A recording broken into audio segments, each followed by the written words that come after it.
High above Earth, the stars looked peaceful. But peace was not coming. On the bridge of the Earth Defense Command ship Aegis Prime, Captain Mara Lynn stood tall, her eyes fixed on the holographic screen. "They're coming," she said quietly.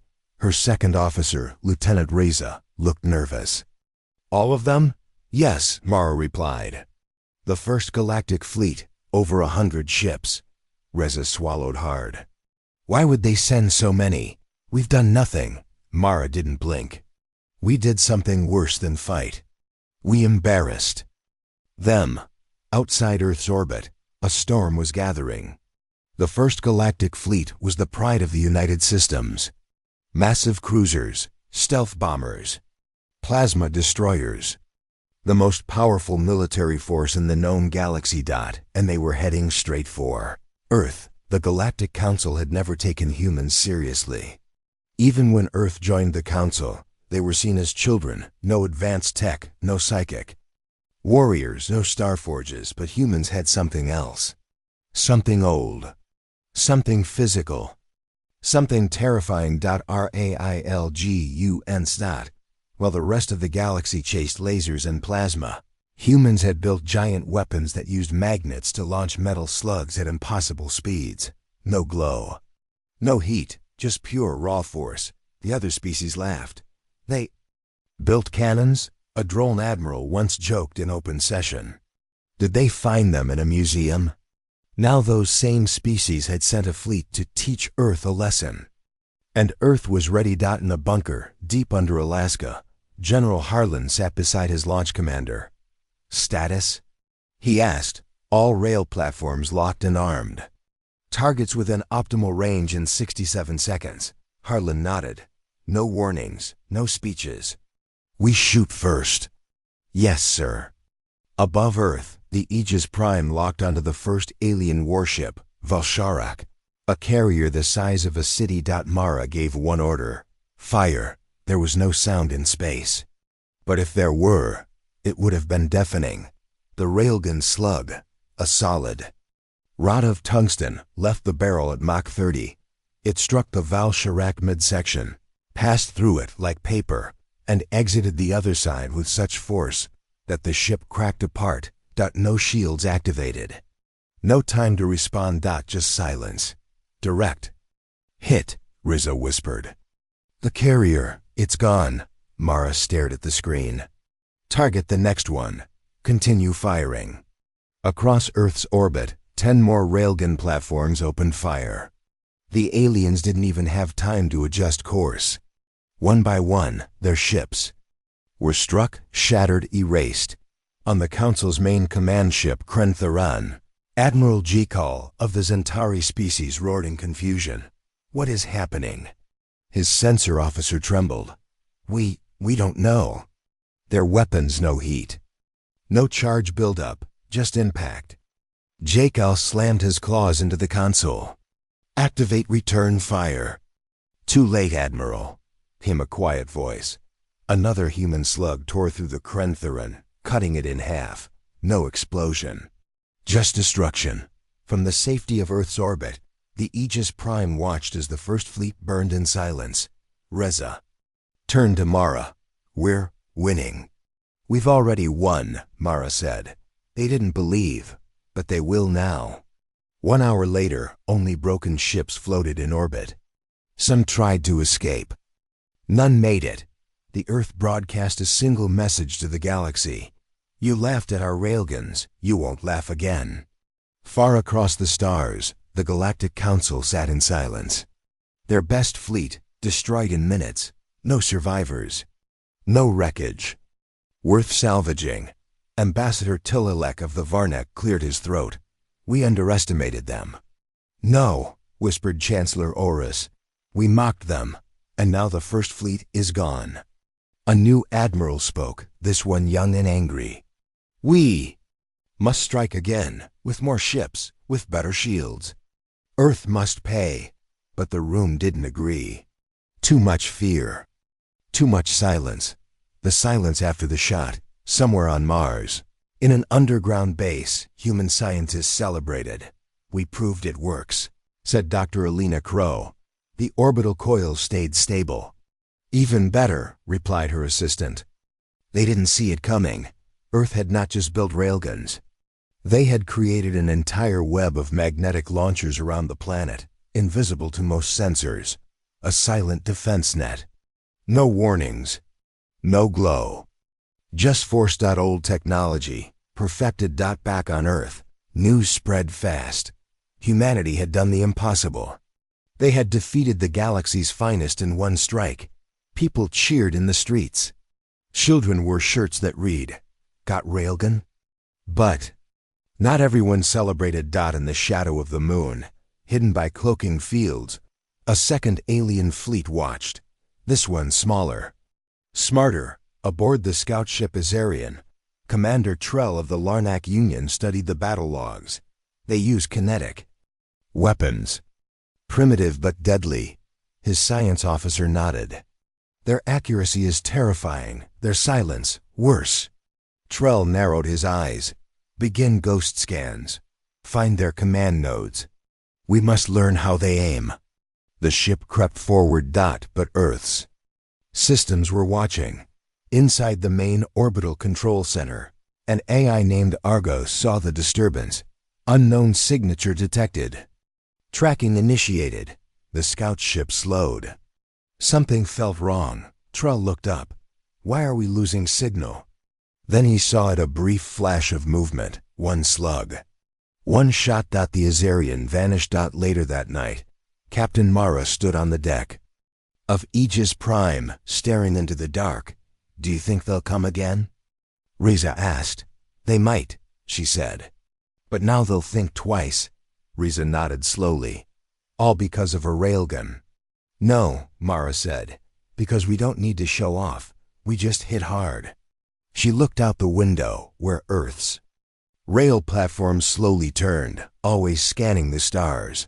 Somewhere out there, someone else was watching, and they were very, very quiet. The alien fleet entered Earth's orbit slowly, like a monster testing the water before its first strike. Lights flickered across the sky. Dozens of ships glided above the planet, their engines humming softly. From the surface, they looked like stars blinking too fast. Inside the lead alien warship, Valsharek, High Commander Jakal stood at the center of the command deck, his silver skin reflecting the light of nearby planets. His black eyes scanned the human defenses below. To him, they looked like ants waving sticks. No shields. No fleet. No energy signatures, he said in disbelief. "This is their defense?" A young officer beside him nodded. "They are not prepared. They have no plasma cannons.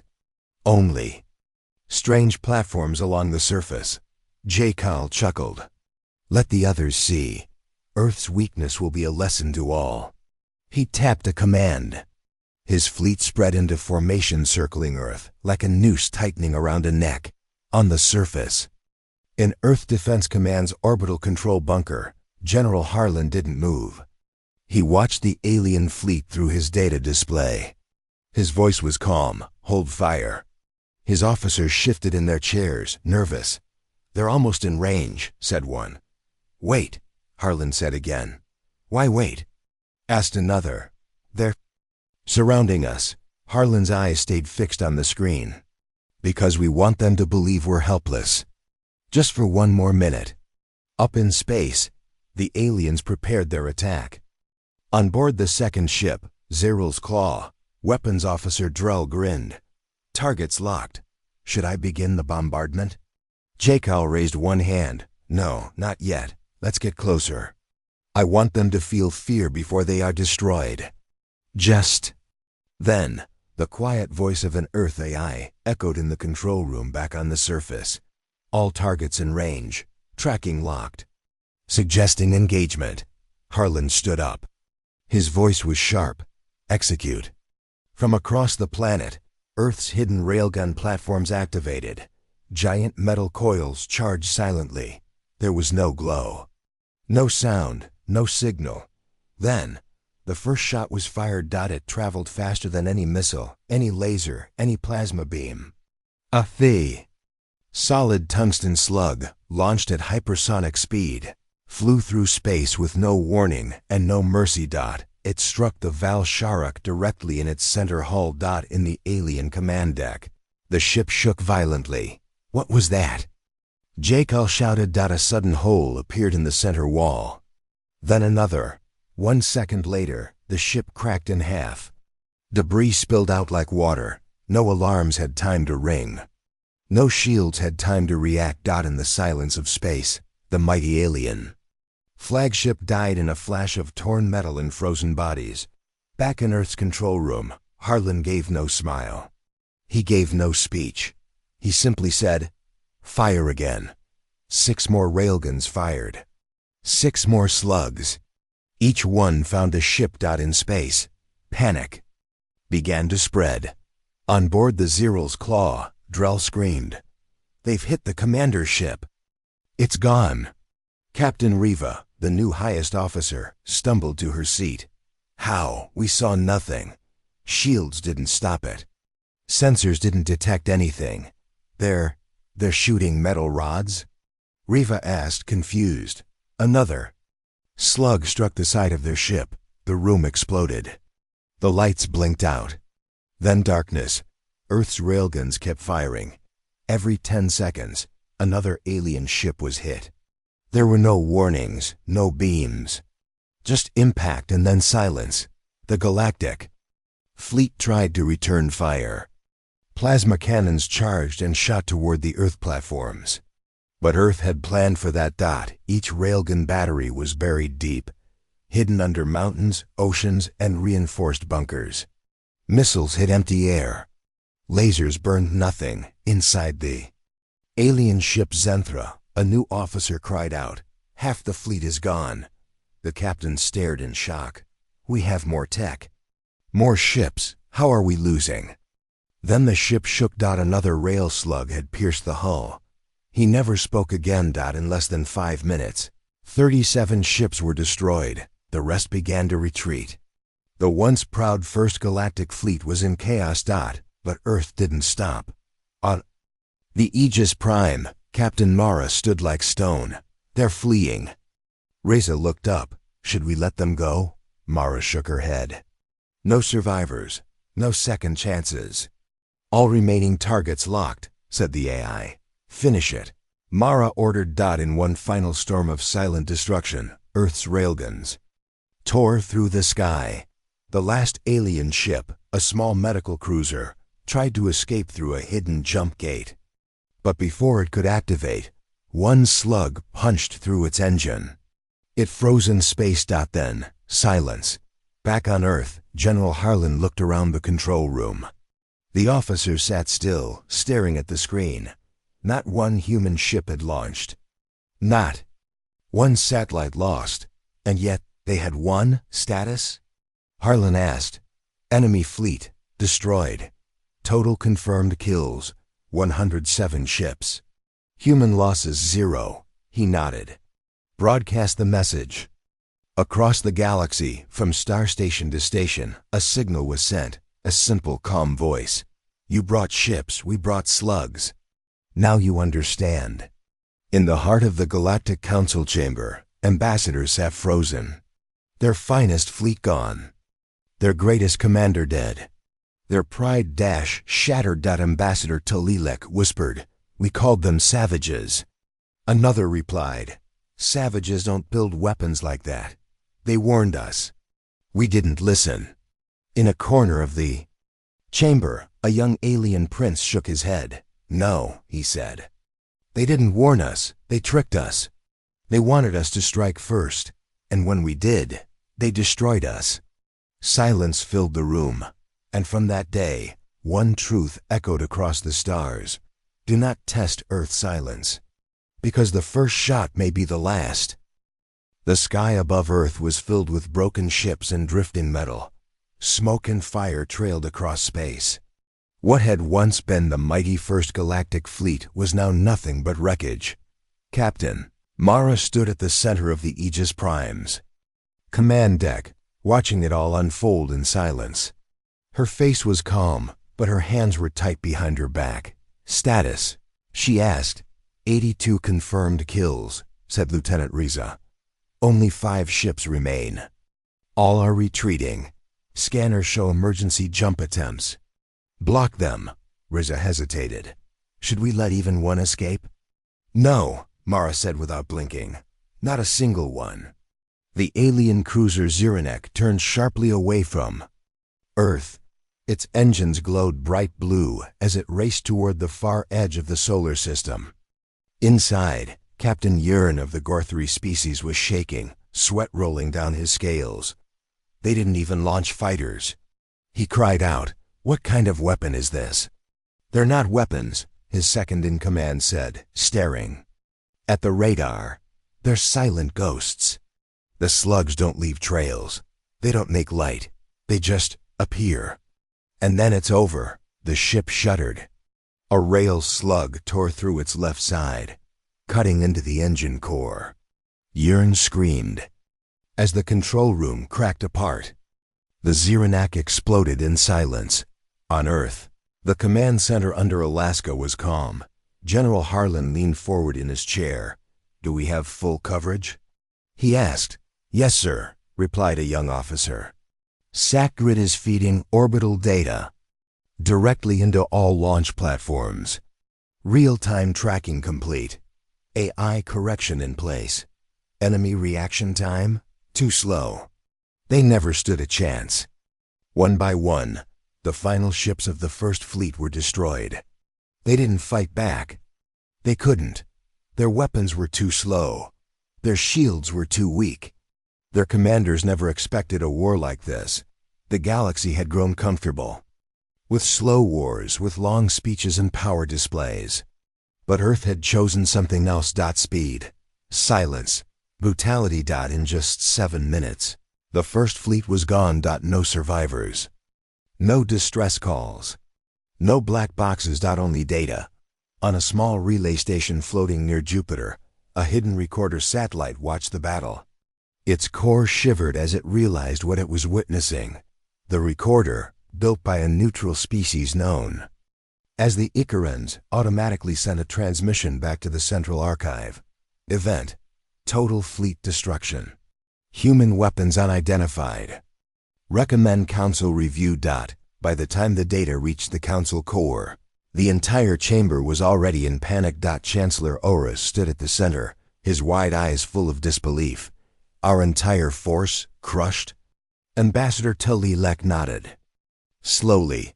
No contact since the first shot. Earth did not respond to our hails. They did not negotiate. They did not send terms. They didn't need to, another said grimly. Their terms were the impact. A young alien diplomat stood up, voice trembling. "What do we do now? We've lost our best fleet." A cold voice answered from the shadows. "Now we listen." Everyone turned. It was Admiral Voth, leader of the Eastern Rim forces. He had never spoken during council meetings before. "We believed Earth was weak," he said. "We saw their metal ships, their crude cannons, and we laughed. But those cannons," he paused, "they made our fleets disappear."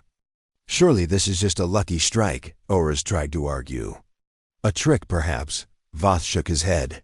"No, this was precision. Discipline, planning, and worst of all, patience." Back on Earth, the railgun platforms began cooling. Engineers monitored the systems. Technicians ran data. No one cheered. No one danced.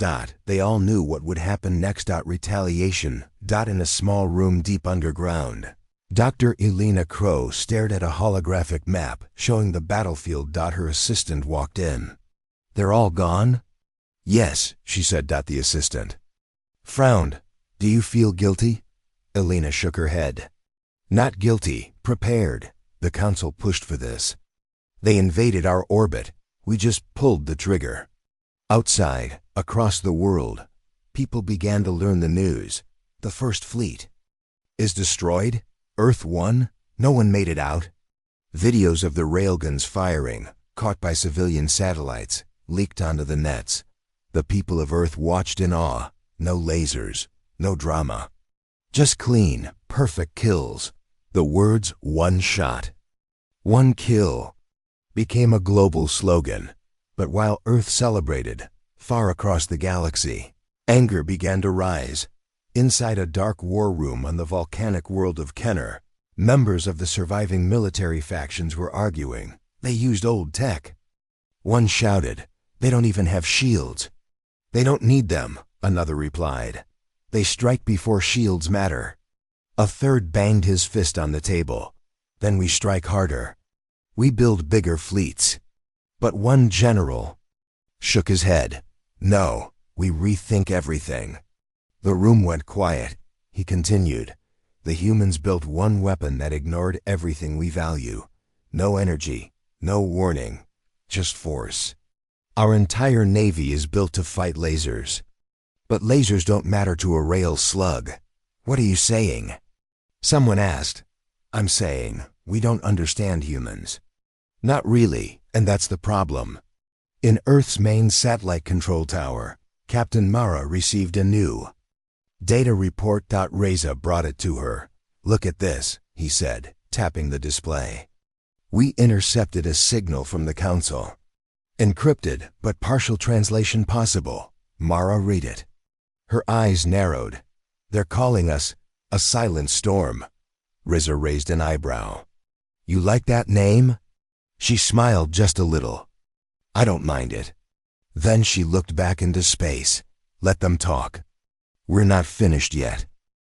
The meeting room on the Council's homeworld was no longer silent. It was chaos. Dozens of ambassadors shouted at once. Some argued, some screamed.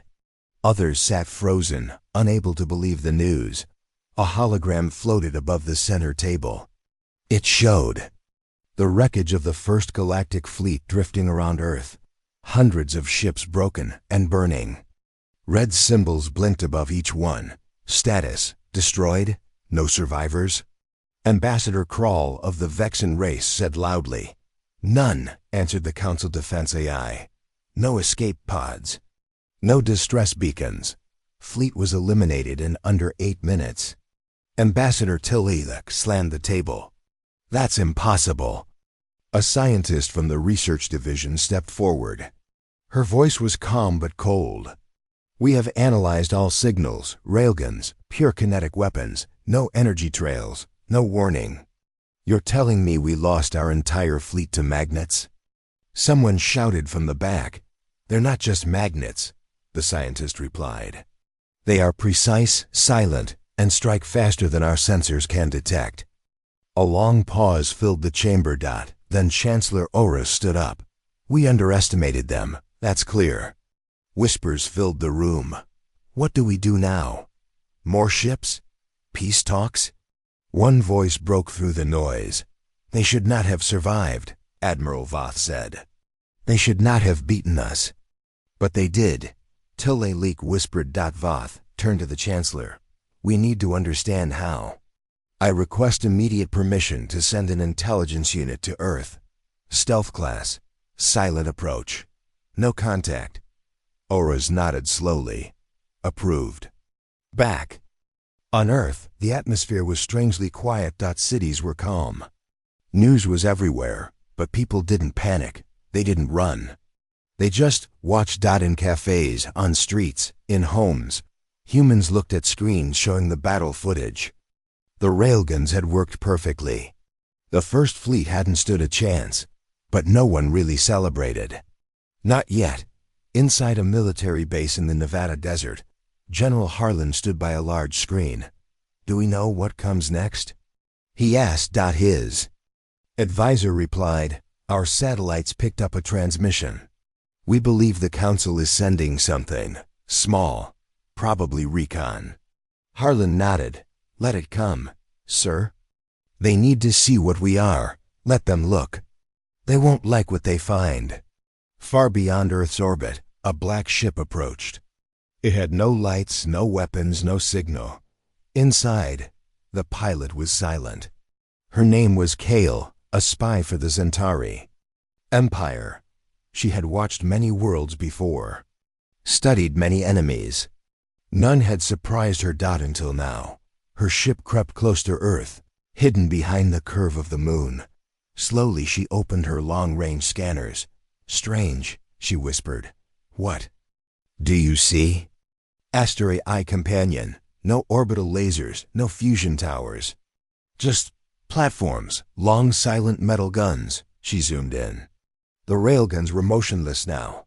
Cooling, waiting. They looked old and simple. But Cale had seen the reports. Those simple guns had erased an entire fleet. They're not glowing, she said. No energy spikes, no radiation. They don't need it, the AI replied. They use Earth's own gravity and magnetism to launch. Cale stared for a long time. They used the planet itself as a weapon. She turned her ship and began scanning deeper. Earth had cities, bases, satellites, but nothing that looked like a typical advanced war zone. They don't prepare like us, Cale whispered. They hide, they wait. Signal detected, the AI warned. Earth radar just pinged us. Cale's eyes widened. I thought we were cloaked. We are. They still found us. She froze before she could move. Her ship shuddered. A rail slug passed by, close enough to shake the hull. Evasive action. She shouted. Another shot. This one wasn't a warning. It punched straight through the tail of her ship. Alarms rang. Her engines failed. We're falling, the AI said. Losing altitude. Cale reached for the manual override. Prepare emergency cloak. Fake a crash. Make them think I'm dead. Her ship spiraled down, flames trailing behind it. Somewhere in the Arizona desert, sensors beeped. Humans were already tracking her descent. Back at the council, the panic deepened. Scout ship status? Asked Torres. No signal. Another destroyed? No, Voth said, checking a different channel. It faked a crash. She's alive. But Earth knows. Horus rubbed his forehead. We've walked into something we don't understand. They made no threats, Talalik added. No demands, no speeches. Just impact. They don't fight like us, Voth said. They don't speak unless they must. They strike, then they go quiet again. And what if they're preparing something bigger? The room froze. What if that wasn't their full strength? No one had an answer. Meanwhile, on Earth, Cale woke up inside a dark room. Her hands were tied. She wasn't in pain, but she wasn't free either. A voice spoke from the shadows.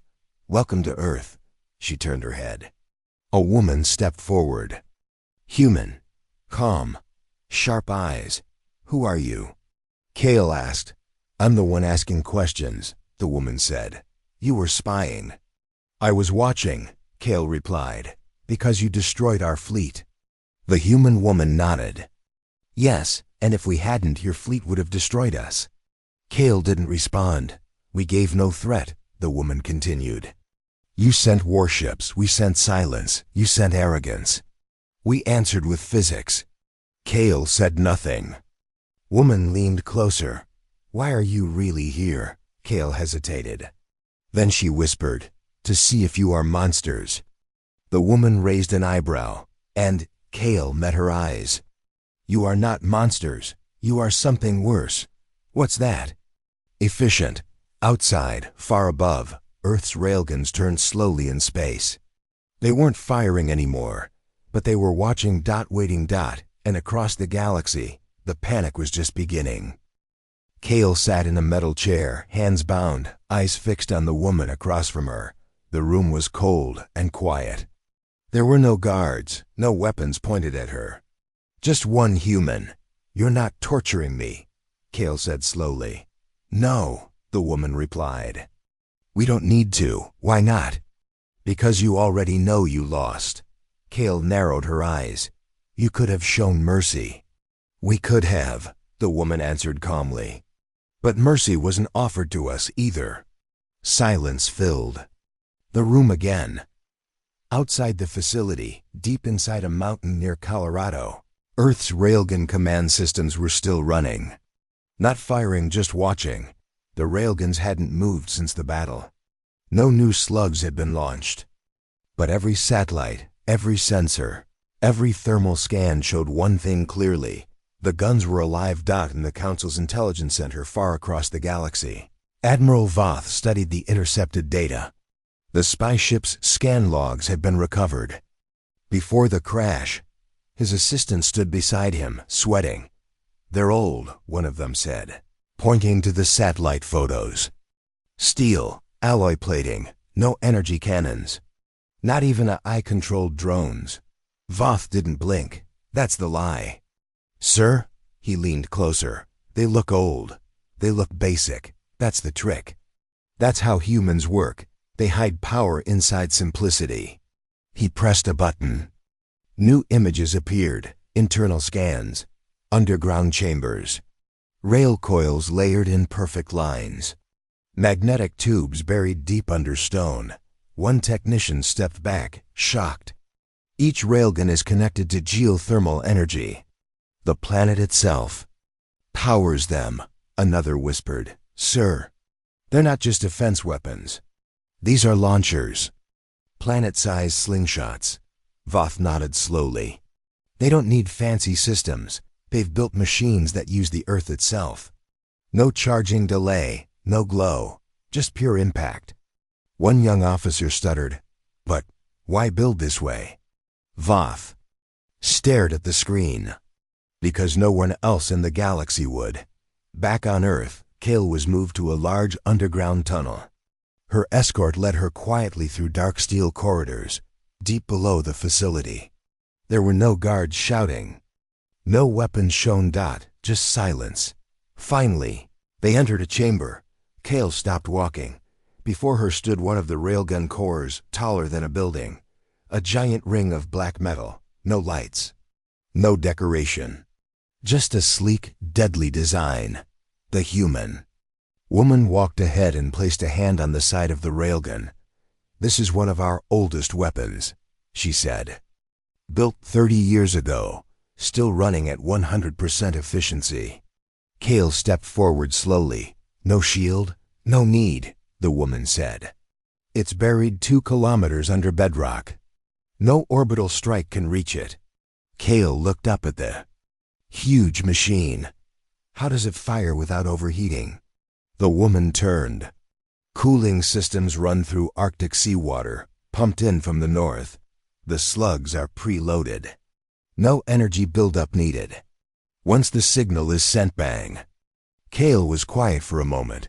"You designed these for a war no one else imagined." "Yes," the woman said. "Because we knew someday someone would test us." Kale looked around the room. There were no cameras, no guards. Just faith in the weapon itself. "How many are there?" she asked. The woman gave a small smile. "Enough." Kale stared at her. "Why show me this?" "Because you'll return to the Council. And we want you to tell them the truth." Kale raised an eyebrow. "That you're dangerous?" "No," she said softly.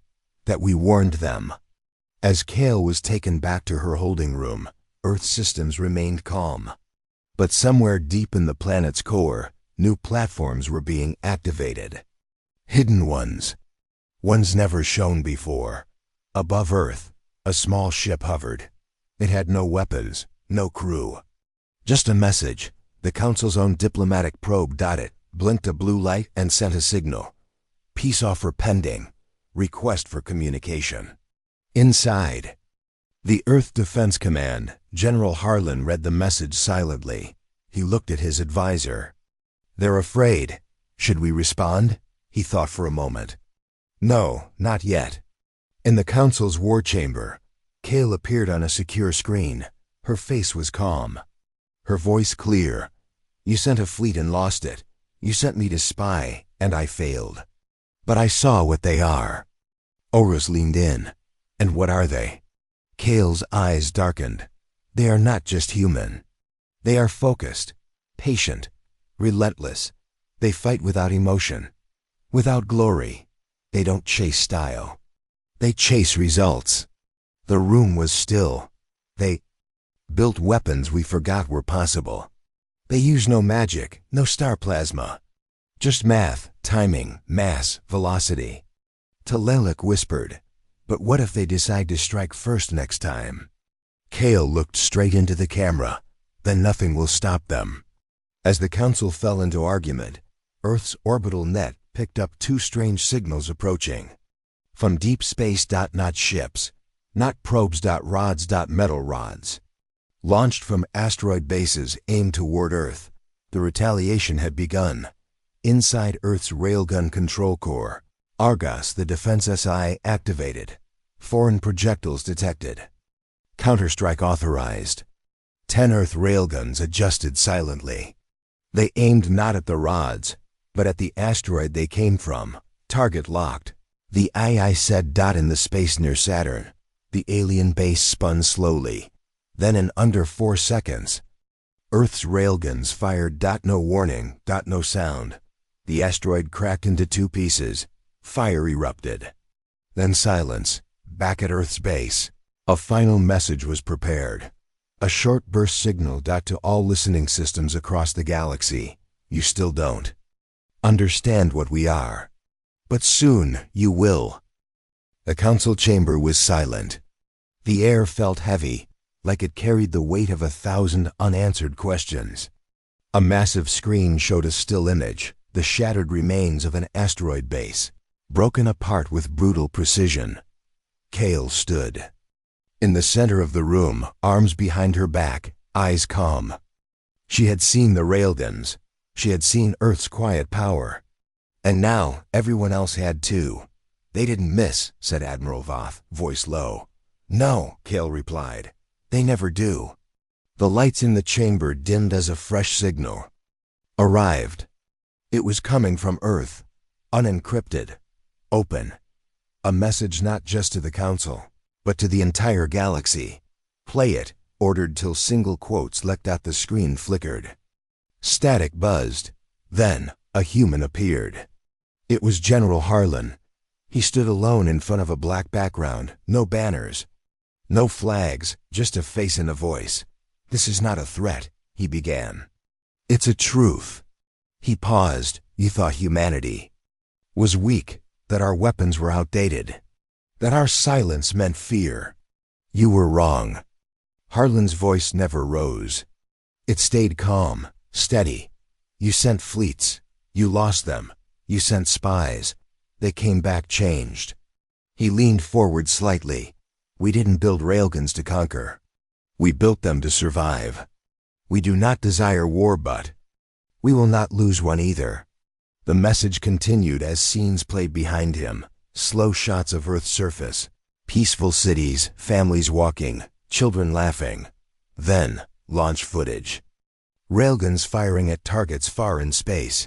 Clean, exact impacts. No explosions, just destruction. We don't talk loudly, Harlan said. We act, we prepare. We remember every war we ever fought and every lesson we learned. A map appeared, showing hundreds of railgun sites hidden across Earth, the Moon, and even Mars. One of the council members whispered, They're everywhere. The message kept playing. To those who wish peace, Harlan said, you will find it. But to those who raise a weapon against us, you will meet something new. The screen went black. One final line appeared. This was your warning. The chamber remained quiet. Finally, Oris stood.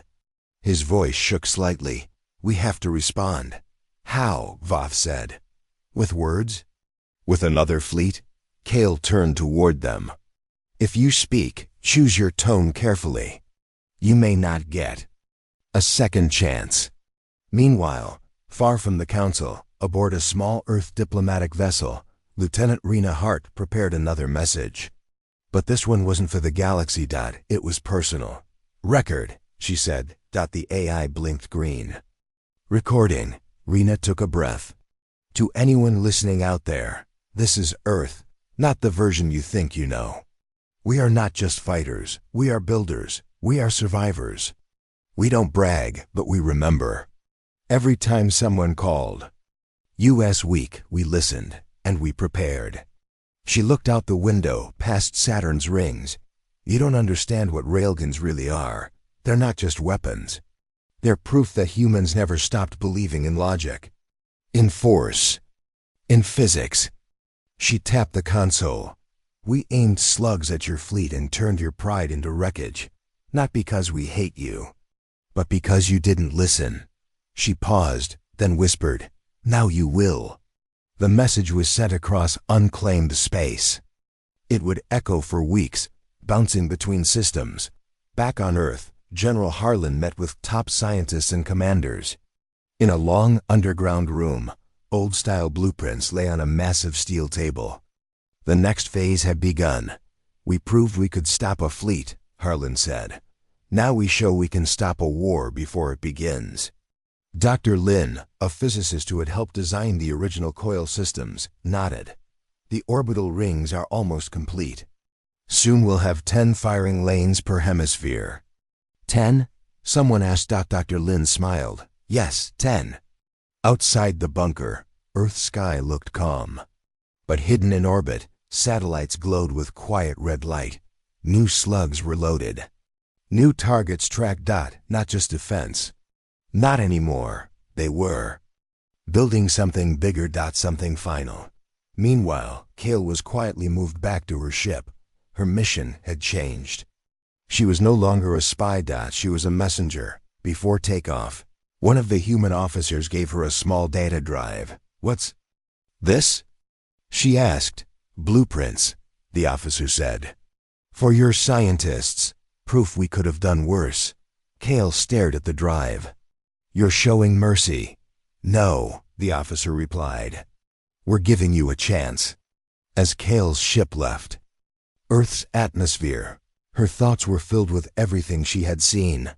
Railguns hidden under cities, tunnels powered by the planet's heat, satellites that could track a fly across Jupiter. And now, a message sent across every channel in space. Not boasting, not threatening, just truth. She turned to her ship's AI. "Play it again." The message started once more. "This is not a threat. It's a truth." And as it echoed through the stars, entire empires paused. Because now, the galaxy knew. Humanity wasn't a joke. Humanity was watching. The Council had made its choice. A new fleet, stronger than the last, was on its way to Earth. This time, there would be no warnings, no messages, no attempts at diplomacy. Only power. They called it Red Storm. 2,000 warships, each carrying plasma lances, ion torpedoes, and shields enhanced with dark matter deflectors. The galaxy's most dangerous weapons, packed into one single force. But in Earth's orbit, humanity was not panicking. They were waiting. "Signal confirms," said Commander Ash, standing on the command bridge of Earth's orbital defense station. "They've entered system range. Arrival in 28 hours. General Harlan nodded slowly. "Good, let them come." The officers around him looked tense but not afraid. Each one had trained for this moment. Each one knew what was at stake. "Is the Earth grid locked in?" Harlan asked. "Yes, sir," a technician said. "All planetary railguns are cinched. Mars launchers on standby. Lunar batteries are warming up." "Excellent," Harlan said. Then he turned to Dr. Lin. "Status of the experimental railgun?" "Charging," she said with a smile. "It's hungry." On board the lead ship of Red Storm, Supreme Admiral Velker stood at the center of a glass dome, staring at the distant blue planet. "They dare to threaten the galaxy with rocks and magnets?" he said with a sneer. His second-in-command, Jara, frowned. "Sir, perhaps we should approach with caution." The First Fleet was careless," Velker snapped. "We are prepared. We have data. We have numbers. We will crush Earth before sunrise." Velker's fleet moved like a black wave through the stars. Engines burning red, sensors tracking every orbital object around Earth. Jara leaned in. "Sir, we're detecting hundreds of satellites. And rail signatures. They're everywhere." "Let them be," Velker growled. "They can't fire on us all." But he was wrong. Back on Earth, Lieutenant Rena Hart watched the screens light up. Red Storm's fleet had split into 3 formations. One targeted Earth, another aimed for the moon, the last moved toward Mars. They're trying to flank us, she said. Harlan nodded. Let's show them why that's a bad idea. The order was given. A low hum shook the control room. Then came the deep vibration, the kind that traveled through steel and bones. Earth's railguns fired. One by one, slugs the size of cars launched into space at a fraction of light speed. There was no sound in space. But if there was, it would have been the sound of planets waking up. Hundreds of kinetic strikes crossed. The dark void. Admiral Velker didn't see the first ship explode. He saw the fifth dot. It didn't go down in flames. It simply vanished, hit so fast and hard that nothing was left but spinning fragments. All shields to maximum, Jara shouted. Evasive pattern. Too late. Slugs tore through formation after formation. Dozens of ships lost control, ripped apart mid-maneuver. They're guiding the shots. Velker screamed. These aren't random. One of his escorts exploded outside the window. This is madness. It's impossible. But it wasn't madness. It was engineering. On the moon, a hidden cannon emerged from a crater, long and silent like a beast. Opening its mouth, it fired once, just once. The shot passed through a battleship, split a second one, and left a third spinning into its own torpedo fire. Rena Hart smiled grimly. Lunar strike confirmed. Clean shot. On Mars, automated rail. Platforms locked in and launched volley after volley, forming a deadly web across space. Slugs moved in patterns the enemy ships couldn't predict, curving via gravity wells, striking from impossible angles. The second wave of red storm fell like rain. Velker's ship was hit next. Not by a railgun, but by silence. His command system stopped responding. His displays blinked out. Then a single line of human code appeared on his screen. Power is not loud, it is exact. Then the lights died. Inside the Earth command room, Harlan crossed his arms. Disable their communications. Yes, sir, the tech said. They won't be calling home. Good, open a line. Kale, watching from her vessel far outside the battle zone, received the signal first. She stared at the simple broadcast as her heart pounded. It was Earth's voice again. This is not revenge. The message said, it is precision. No ships were chasing the enemy. No humans were boarding them. Earth did not want their technology or their surrender. It only wanted them to stop. One by one, the surviving Red Storm ships began to power down. Some turned away. Others drifted, lost and broken. Kale whispered to herself, it's not war anymore, it's warning. Back in the council chambers, news came in like thunder. Red Storm has failed, the messenger said. Over 70% of ships destroyed. The rest are retreating or disabled. No one spoke for a long time. Finally, Tilly Leak looked at the others. They didn't even leave orbit. And they still won. The oldest member of the council leaned back in his chair. Then perhaps it's time we stop asking how and start asking why. Kale's message arrived just then, replaying Earth's words. And this time, everyone listened. Because now, the galaxy understood. Earth's silence had not been weakness. It had been aim. The stars had gone quiet. The second fleet was gone. Red Storm was dust. And the galaxy, once loud with laughter at Earth's old weapons, was now holding its breath. At the edge of known space, ships no longer moved freely. Traffic around Earth had stopped. Stations powered down their scanners when human signals appeared. Whole civilizations changed their policies overnight, but Earth wasn't speaking. That silence scared them more than any weapon. In the high halls of the Galactic Council, fear had replaced pride. Ambassador Tilalek stood before the council again, his voice calm but tense. We sent 2 fleets. 2. The first was vaporized. The second was erased before it even reached orbit. Chancellor Yoro gritted his teeth. Are they planning to invade? No, Tilalek said slowly. That's the terrifying part. They're not moving. They're just waiting. Waiting for what? Someone asked. Telek's eyes were cold. For us to understand what we've done. Back on Earth, General Harlan stood in front of a massive digital display, showing hundreds of alien communications. They want to talk now, said Dr. Lin, scanning the data. Some are begging. Others are offering peace treaties, trade routes, resources. Harlan didn't answer at first. He walked toward the glass wall of the command center, staring at the stars. Any word from the council? He finally asked. Yes, Reinhardt replied. They've asked to send representatives. Quietly, not as rulers, as students. Harlan raised an eyebrow. Students? They want to learn. About our weapons, our minds. Why we built railguns instead of plasma beams. He chuckled softly. Too late for that. Then his face turned serious. But we'll give them something else. 1 week later, the entire galaxy was watching as Earth's message was broadcast through every major channel. A single human woman stood in the center of a room with no flags, no soldiers, no weapons. Her name was Commander Ellen Rowe. Her voice was calm, but every word struck like thunder. You feared what you didn't understand, so you attacked us. The room was silent. You thought we were slow, weak, behind the times. Because we didn't build fleets that shone like stars.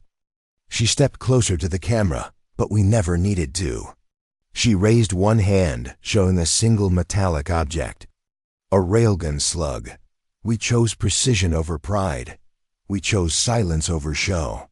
And when you came for us, we didn't roar. We whispered. Her eyes locked with the lens, and our whisper shattered your fleets. On a far-off world, Kale sat watching the broadcast. She had seen war. She had studied Earth. And now she finally understood. It was never about the guns, she whispered. It was about the message. Beside her, a young officer looked confused. Message, Kale nodded. They didn't destroy us to win. They destroyed us to teach. To teach what? To never mistake silence for surrender. Back on Earth, the council ship landed quietly on a platform in Geneva. No cameras. No crowds. Just a single man waiting. General Harlan. He walked to the foot of the ramp as the alien diplomat stepped out. There were no weapons in sight. Harlan greeted them with a nod. You asked to understand us. Telek stepped forward. His voice low. Yes, we are ready. Harlan motioned for them to follow. Then come with me. He led them deep into Earth's defense complex, past security zones, through long steel corridors. Finally, they entered a room lit by a giant map of the galaxy. On it, red lines pointed to hundreds of locations. What are these? Telek asked. Targets, Harlan said. From before the Second Fleet. But we never saw them launched. One alien muttered. You didn't need to, Harlan said. We never wanted to push the button. A long silence filled the room. You attacked us, Harlan continued, voice steady. We responded. Not with anger, with warning. And what if someone attacks again? Telek asked softly. Harlan stepped close. Then we won't whisper. That night, Kale sent one final message to the outer colonies. Earth will not expand, she said. It does not want war. But if war comes again, it will end before it begins. She paused, and this time, no one will walk away. The message was short, final, clear. After that, something strange happened across the stars. The weapons race stopped. Fleets were recalled. Trade restarted. And across every major world, 2 new words became law. Do not provoke. Not because humans were the strongest, but because they were the most prepared. On Earth, Dr. Lin stood beside her prototype railgun. A new version. Smaller, smarter, deadlier. She smiled and whispered to herself, let them build their shining fleets. We'll keep building silence. From the depths of forgotten gravity to the edge of dark space, the galaxy would never forget. Earth didn't rise through fire. It rose through patience. Through precision. Through reckoning. And the stars would remember. Forever.